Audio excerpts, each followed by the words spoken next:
haven't jumped since January 6th, 2018, and I felt like it was time to get back up in the air. I took a break from skydiving because I needed to rest my ankle and strengthen it.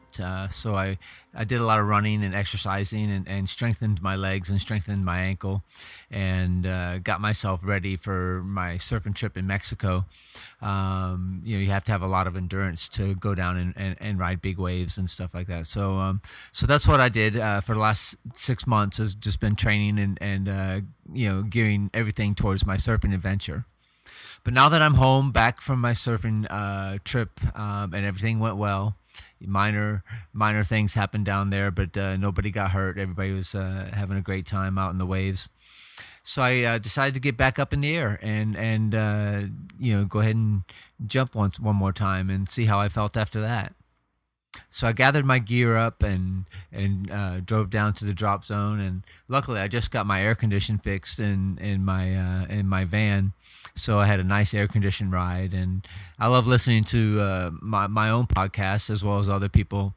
And one of the podcasts I was listening to was Alan Watts' podcast, and Alan Watts is a famous Zen practitioner, I guess you could call it, and he started out a philosopher, and then I guess he got into Zen. He went to the East and studied the ways of the East, and I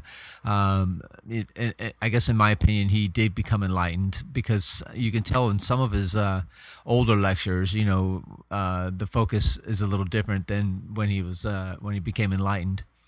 So anyway, what Alan Watts was saying in his podcast was like, is this whole thing, is all of creation planned, detailed? Is it all organized, or is it really just a chance, a chance of luck? And no matter how hard I try to face the fact that it's a little bit of both. Alan Watts' mother was a seamstress, and a very good one, and that's how she made her living. And Alan Watts was telling us that he used to have conversations with his mother and just watch his mother. And every seamstress knows that there's a certain pattern to make an item, like a sock or a sweater or something like that, and you have to go by this pattern. And then there's also patterns within patterns, like to get a little bit of color to show up, like you're trying to make a picture of a snowboarder or a surfer or something like that on the front of the sweater.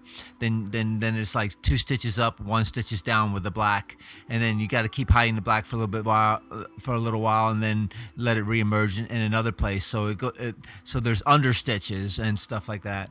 But it's all pre-programmed. It's all thought out. And if these things are true for a seamstress sewing something simple, then it also lays true for all of existence and all of life, because all of existence is in a pattern that is. And the crazy thing to think about is this pattern exists among chaos also. So both are there, both are prevalent and in equal amounts. But maybe that's just the way existence is, and the way existence. In order for life to happen, you have to have both chaos and order, the planned and the chaotic. They have to exist together, and in the middle, in the very middle of all this chaos and order, is where life is, where we spring forth from. And I guess that kind of nails it on the head. That so we say God exists, and then there's all kinds of issues with saying God exists, because there's so many horrible things that do happen, and it happens to everybody, the just and the unjust. Those that pray and spend their whole lives devoted to God can suffer the same horrible things, like rape or torture that people have had to endure down the ages, as well as those that don't believe. And so it seems to be somewhere in the middle that life does exist. And as a skydiver, I want to say that I feel that I'm pulled in the middle, between God doesn't exist and God does exist, because I walking towards the plane with a rig on my back and all geared up and focused on the skydive. I have to spend a moment. A moment comes to me and I'm like, okay, well, let's hope this skydive goes well, and say a small prayer, saying, God be with me, fly with me, share it with me. Let's do this together, and I hope everybody has a safe skydive, and everybody successfully lands on the ground with no injuries. And when I watched a TV show about the particle accelerator at CERN, scientists were trying to determine the Higgs boson particle and see whether it really existed or not.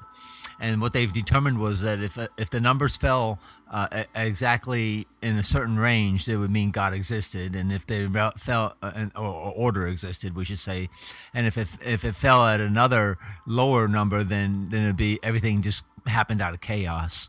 And it just so happened that when they got the results back from the tests that were conducted at CERN, that it was right at the borderline of it does exist and it doesn't exist, the exact middle number. And like I said, I'm not a scientist, and I can't claim to say that I know that that's exactly what they meant, but basically it told me that it's exactly like I'm describing here, that God exists, but chaos and disorder exists also. So these are all attributes or attributes towards the existence of God or the non-existence of God.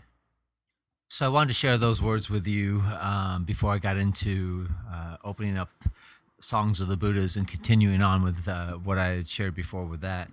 And I'm going to try to back up a one page so that we can overlap what we were talking about on the last reading of the book. Anyway, I left off by saying we cannot work on receiving God from the outside. It would be like trying to contain the whole sky in the palm of your hand. At the most, you can hold a little piece of the sky if you cup your hands. And this is why I say that the division of God's kingdom must end. The dividing line or lines must cease. God is outside and inside, in heaven as on earth. So I have never worked on the chakras until I found out that my energy was blocked in my throat chakra. I had an aura photo taken of me, and the photographer also did readings describing what was exposed on the photo. And I didn't want to give the reader any information about me. I didn't want to tell them I was a meditator or I had been enlightened or anything. I just wanted to, go in blind and see if this hocus pocus was true or not. And I just wanted her to tell me what she was able to tell from my photo. And the reader said to me, "What is it?" After she took the photo, she goes, "What is it about you? This is not an aura photo." And I'm like, "What do you mean?" And she showed me several examples of what the aura photos look like. She showed me ones had a little blue here, a little green there, and my photo was way different. My aura was in the shape of a house, several feet above my head, and most of the house was a light red or orange highlighted. Above my house, there were several orbs, and the reader said that these orbs were my spirit guides. And she had captured orbs in aura photos before. And right at my throat, this was a large light ball of blue light. The throat chakra is the fifth chakra, and that's where the ball of light would have been. The thing I wanted people to realize is that you do not have to work on these centers in order for your energy to rise. And any religion that envelopes a total trust in existence will raise your energy. There have been Western mystics who have made it, and there have been Eastern mystics who have made it. In every religion, Eastern or Western, it's because it's not the religion, it's the ability to trust that matters. It is your trust that transforms you. This is the trust that will bring us together to live as one. And if the heart chakra is pure and innocent, energy passes through the heart chakra and upwards at the time of death. It is the natural law of existence. Just as oil and water don't mix, fear and love do not mix. And it is not a judgment. God is not a judge. God is pure love, and love never judges. If a person's energy is blocked at the heart chakra, then their energy stays within the confines of gravity. What belongs to nature stays with nature. And after the heart center is transcended, the law of levitation applies. And then the energy belongs to God. It's not to say that God is not in nature.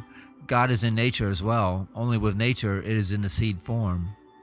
And once the seed has transcended into a flower, then the energy moves into its higher state. This higher state is known as superconsciousness. This state can be attained while you are still alive in this body. The superconsciousness mind of a meditator enters into the unknown. As the world's consciousness grows, the more he will be able to tell others about the unknown. By beginning to break down the barriers that separate Muslim and Jew or Catholic and Protestant, we could develop a brotherhood. The word namaste means I bow down to the God that lives within you. In reality, people could remain a Catholic or a Jew or a Protestant or whatever their religion is, if everyone just realized that there's a common thread that connects all the religions and all the people, and that common thread is God. And John Lennon says to us in his song, you may say I'm a dreamer, but I'm not the only one. And I commented, have you ever had a dream where you are in a vehicle ahead of you is a bridge? Sometimes in the dream, the bridge is really steep, and sometimes it is completely vertical. And these dreams are nature's way of informing you, your subconscious, that the time has come to raise your energy up through the energy centers. And while you are still in the river, messages are coming, but it is in a dream language. There are spirits that live among us as well, and they mean you no harm. Instead, they have been known to help people. I know people who have been told that when they die, they will be in heaven. So why are these spirits captured here on earth in photos? The reason is heaven's work is right here. Heaven is at hand. Meaning heaven is all around you. Or you could say the Garden of Eden is right here. The whole planet is immersed in this Eden. The trees, the animals, they live with God's essence in them and all around them. Spirits are also able to move in and out of different dimensions. And we move out of it, in and out of different dimensions as well. When we are conscious, we live in one dimension. When we fall asleep, we shift through another dimension. And some say this dimension is the realm of the spirit world. When you practice meditation enough, you can feel the shift through this dimension. It is subtle, but it is the point where you are drifting off, letting go of the conscious and embracing the unconscious. It is just in the middle of two dimensions. And not every dream happens in a different dimension, but when you do shift into another dimension in your dream, spirits are also shifting into that dimension as well. You are being guided through this life through dreams. And I have heard Eastern mystics say dreams are only projections of desires, and this is not always so. The science of dream analogy is developed because God and all of existence is sending messages, and spirits come into dreams for many reasons, sometimes for guidance, sometimes for comfort. And many loved ones that have passed have come into my dreams. I usually have to tell them that they have passed on, and that I can and then I can no longer see them. And there are different dreams that are just superficial dreams of desires, meeting someone beautiful and falling in love or becoming very rich. These dreams are just the desires of the conscious world bleeding over into the unconscious realm. And then there are dreams of the conscious mind. And John's dream of a world free from wars and poverty and the ugliness of mankind could become a reality if the foundation of your spirit has roots and not in beliefs. But in understanding that we are one, we share the same heart and soul. This is the mystery of existence, and this has to be experienced and not just believed. I mean, do not take my word for it. This is your journey. And this journey starts by going within. The seed of God is already within you. You just have to turn 180 degrees and go within. God is vibrating within you. You just have to become silent to hear the vibration. It is a tuning because you are either vibrating too fast or too slow. Just go within and watch your thoughts. At first it might seem like the Grand Central Station, but be persistent and silence will come. If only for a few seconds at first, it is the start of telling the mind that you are the master and that your mind should do what you want, what you tell it to do. Become the master of your consciousness. Feel the bliss of silence, and slowly you'll be able to understand the depth of this man's dream of a different world. In 3,000 years, there have been over 5,000 wars. And John Lennon was quoted as saying that we live in a world where we have to hide to make love while violence is practiced in broad daylight. And all you have to do is turn on the news, and within a few minutes you'll see violence in one form or another. Wars are murder, and the cause may seem justified, but murder begets more murder, and the vicious circle keeps repeating itself. The circle of violence must be broken. And the only way to break the circle is to turn yourself off. Refuse to be a part of this circle. Turn off the television or change the channel. And I do not watch anything violent because I used to like to watch horror films, but now it just turns my stomach. I refuse to be a part of this circle. And I'm not turning my back on the world's problems, but to me, the only way to change the world's problems is by turning one person at a time into a creative person instead of a destructive person. We could end the circle of violence by turning our energies towards useful, creative outputs. Go inside, become silent, and soon the stupidity of violence will lose its attraction. When the Cold War ended, companies structured for making war devices changed their focus and came up with amazing thrill rides for amusement parks. And life has many thrills, and there are so many challenging things to fill your life. I would say ride a wave, jump out of a plane, learn Aikido. The founder of Aikido, Morihei Ueshiba, said that the true meaning of Budo, the way of the warrior, is to protect all life. And Morihei found a way to break the circle of violence. And his way was to blend with the energy and dissolve it peacefully. It is a different way than absorbing negativity. Someone else's negativity or violence is not your problem. And you should not absorb negativity, but learn a higher way of handling any negative situation. And there are many techniques to raise energy through your energy centers. And I have found videos on YouTube that visually and audibly help open those centers. When practicing techniques dealing with raising energy, be patient and let love radiate through your being. Start with the root chakra. Then just imagine love radiating and filling every chakra within you, all the way up through all the other 6 chakras. Envision love filling your room, then expanding out and filling your neighborhood, then filling your city, then your nation, and finally the whole world. And if every person who meditated did this, the world would be filled with love, and a brotherhood would develop. One technique you can use is for the first few minutes of your meditation is imagine a thin silver cord running from the base of your spine all the way to the top of your head. And then let that thought go and drift into silence. The silver cord's there, just let it exist. Imagine that it exists, and that will lead you into the next step. And you don't have to really do anything else. Existence does all the work for you. Also, the left hemisphere of the brain reconnects with the right hemisphere of the brain of meditators. And this is why people who meditate are very balanced individuals. They can be very creative and also be very technical. It is no wonder that Buddha called his way the middle path. If you think about it, we exist exactly in the middle of 2 extremes, hot and cold. Meditation helps you to be centered in yourself and centered in existence. And once you are centered inside yourself, silence of the mind occurs. This silence is different from the outside silence. Dogs may be barking or cars may be honking, and it will not matter once you are centered inside of your own being.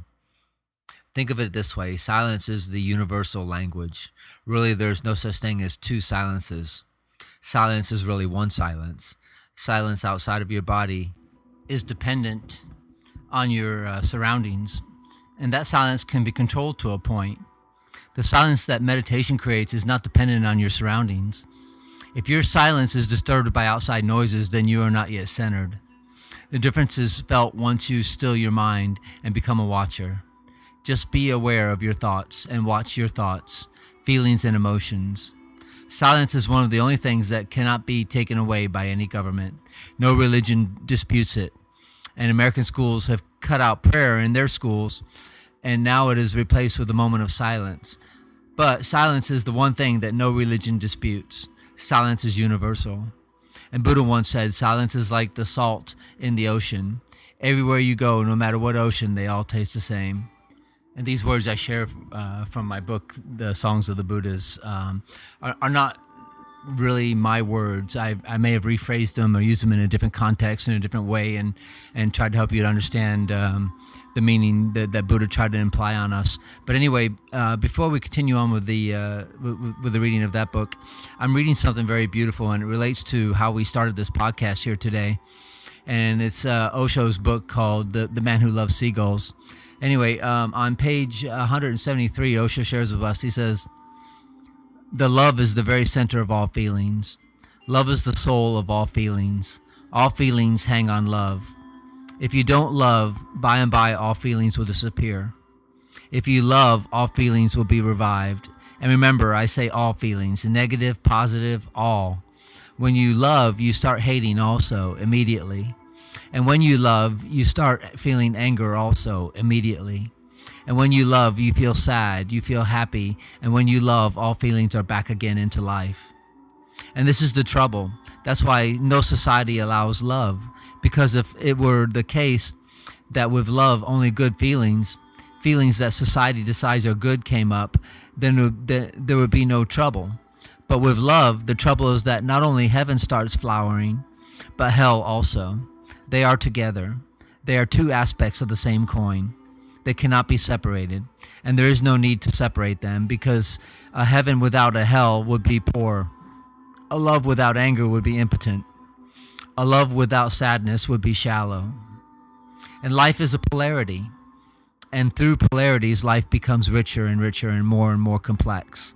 Life is not like ordinary Aristotelian logic.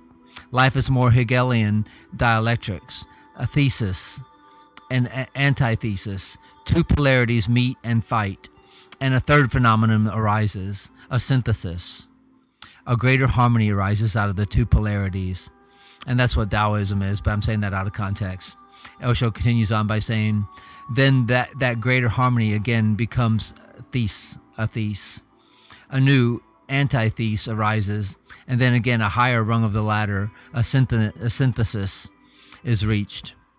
And this is how life moves. Life is Hegelian dialectics. It is not Aristotelian logic. It is not simple duality. It again and again reaches to oneness through duality. And that oneness again becomes a pole. It creates another pole. The movement starts, and this is how life is trying to reach higher and higher pinnacles of being. When you love, you become happy. And when you become sad also. These are the thesis and the antithesis. Love is harmony. The synthesis of life moves through opposites, just like a river moves through two banks. You cannot conceive of a river with only one bank. And if you conceive of this, then all rivers disappear. If you try to ensure that one shore will be better, then rivers cannot exist. And this is what has happened to the human consciousness. In the very beginning, man decided against hate, against anger, against all negative poles, that they are not good. They are not good if they are alone. They are very bad. If a man is simply angry without love, he is mad. This anger is a disease. But if a man is angry because of love, a father angry with his child, with love, then anger has a beauty of its own. And no child will ever feel bad toward a parent who was angry with love. But a parent who was simply angry without love cannot be forgiven. The child may forget him, but he cannot forgive. Just anger with no love. It is illness. It is poisonous. But if you are angry with love, the child understands. He understands your love. And in that bigger hole of love, the anger fits. It is just love in action, nothing else. And the child immediately feels it and loves you more for it. A husband angry without love is just ego, trying to possess and dominate. A husband angry with love is not ego, trying to possess, but love trying to help. Even if anger is needed, love is ready to be angry. Then love arises, and all feelings erupt. A whole volcano explodes, and man becomes afraid. So it was better man decided not to touch this volcano. Let it be there, hidden, because it brings negatives also. But those who know, they say, don't be afraid of the negative. The negative is bound to be there with the positive, like a shadow is bound to be with you. And if you want no shadow, you will have to kill yourself. Then only can the shadow disappear. But nothing is wrong in the shadow.